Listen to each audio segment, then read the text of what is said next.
While doing printing, na-notice ko lang po na something wrong with my printer. So, kailangan na po niya mag-chip reset. So, I have to see and click po natin yung maintenance.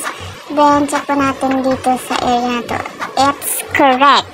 So, kailangan na ng chip reset. So, nag-blink na po. So, heto po tayo. Nagbubukas ng maintenance box. Kukunin ko po siya. Then, meron po akong chip na itatama dun sa butas. Then, dapat from red, mag-turn into green. Then, okay na po yun siya. Then, ibabalik ko po yan dyan sa likod ng Epson L11050. Balik po tayo, check. Then, long press po natin yung may nagbiblink kanina. Long press lang until may maingay. Until may marinig tayo na parang nagre-restart yung printer. Then, check po natin dito sa maintenance ulit.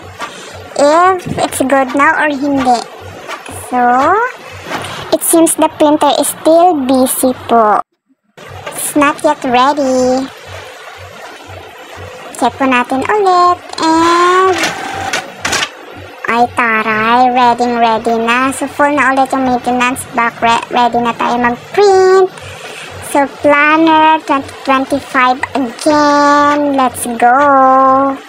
Pasensya na sa background ko na ongoing printing kasi nag-voice over while printer is going on.